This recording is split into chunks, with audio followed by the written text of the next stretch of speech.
Our very own signed app star to our app label, not a rap label, Mike Wing, dropped an extremely viral app. I'm addicted to buying digital games on Steam. So I made a website that gives me the same dopamine of buying games without spending actual money. 31K likes, 3 million views. I mean, this is crazy. This is Steam, right? That is so wild.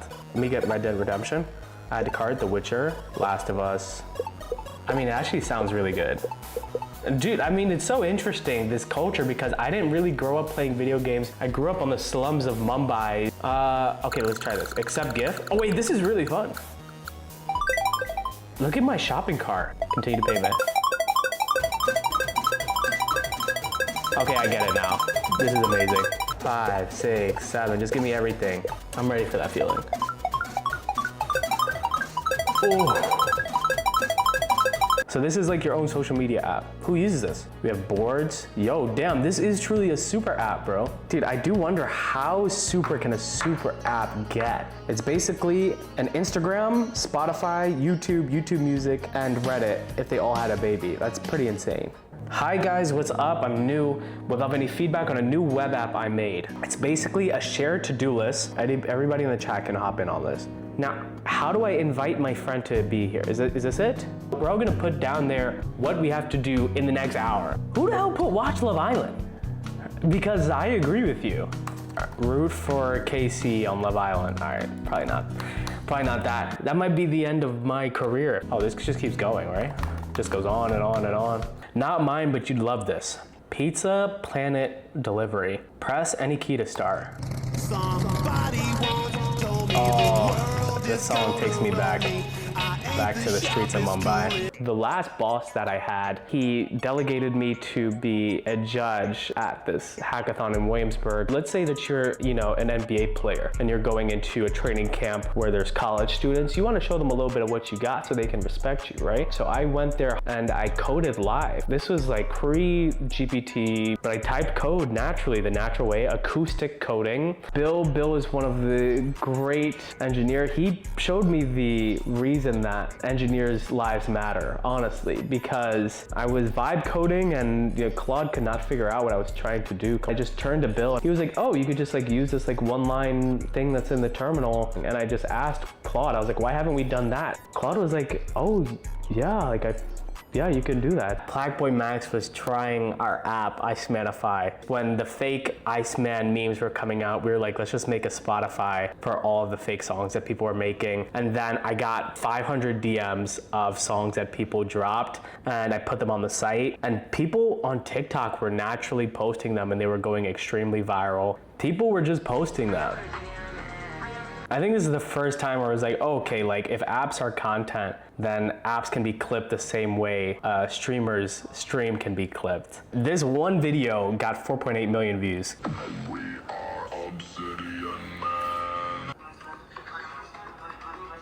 So UV Kush asks, Los, I still want to know if you're willing to share how do you fund this amazing lifestyle? Yeah, I'm happy to. We have investors. We raised money last October. Yeah, a lot of people naturally do want to know, okay, how the hell can someone make money dropping apps? Apps that don't last, apps that don't make money, apps that aren't retentive. We want to become the YouTube for apps. This world in the future that I feel coming, people are going to want to express themselves through software the same way that they previously had through making videos on YouTube or watching videos. Be able to interact with culture or stories in a very immersive way that only software can unlock. We want to create the home for all that to exist. Everything that we're doing right now is almost just proof of concept that this world is going to exist. Made a fun YouTube watch party game. In the likes mode, it shows a random video from the YouTube likes of everyone in the room. Oh, okay, chat. Are we all gonna hop in right now? Okay, chat. We have 3 people here. I think we can start the party. This was me who liked this. This is my friend Hank. I'm not gonna lie, a shared YouTube party, I don't think likes is going to work. Chat, are you guys liking videos on YouTube? I don't like videos anymore. Here's a way that I would gamify this. You have to guess which of your friends the YouTube liked video is from.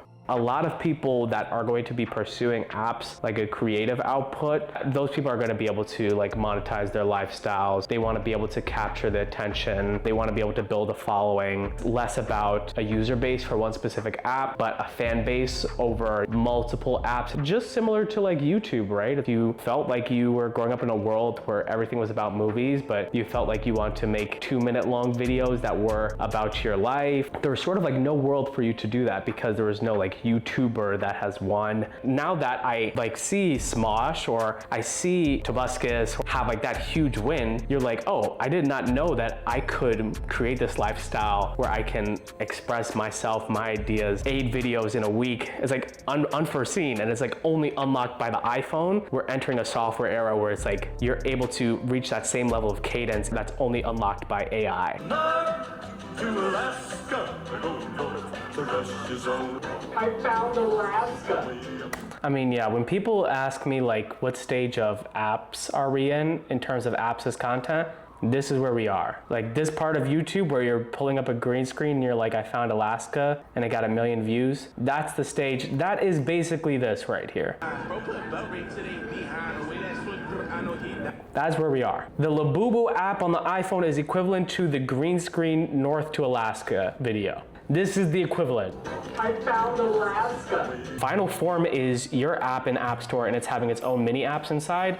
It's very interesting. I don't know what the final format is gonna be because I think hardware is going to change so much. The software is going to change so much. I mean, agents are going to completely blow this up. I don't know what the final thing looks like. I just have the most faith in our ability to be sort of like adaptable. If we were just like, technology is not going to change, we're set in stone, like AI is not going to change any of how software looks today, we would just make an app right now where, you know, everyone's app that they're submitting is in there, but I just think it's going to be, agents are going to make everything be way more free. They're going to break the internet. Like, I'm not too obsessed with the form factor. In fact, in the AI era, engineering is going to be like even easier than it is now. The hard part, the moat, is not going to be engineering this platform. I think it's going to be creating the culture, right? So it's like, I gotta dress like a rapper, I gotta talk like a rapper, Mike Wing has to be popping off, people have to be looking at Mike Wing like you look at Kevin Abstract. They need to see a star, they need to see someone winning, and winning through the way of dropping super viral app for it to be unlocked in their brain that they can be that person too. I mean, and those people are gonna be able to drop like the coolest shit you could ever imagine.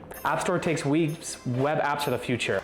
I mean, if software is going to move at the speed of culture, then dropping an app needs to be as quick as making a tweet. If dropping an app currently is filling out a bureaucratic document on App Store Connect, you're reading through these guidelines, you're fighting with these people. It's like you're doing taxes anytime you're trying to submit an app to the App Store. Your friction for an idea was held back by someone who didn't understand the movement, that doesn't understand the culture, that have never released an app in their life. When I tell people we dropped 70 apps in 1 year, they're so impressed. They're like, Jesus Christ, how's that possible? That's gonna become less impressive year in, year out. You know, how do we get to the point where later this year, by December, app stores are dropping 70 a day? That's what I'm interested in, and getting distribution. We had this app called Elon's iPhone. You could just try and spend all of Elon's money. Someone on Instagram was like, yo, I really like that app, and I saw that we both followed Kanye. I DM'd him another app that we had called Ye Guesser. I was like, yo, we actually dropped another app, I think you'd like it. You basically go through these iconic Ye moments, and you're like, okay, when did this come out?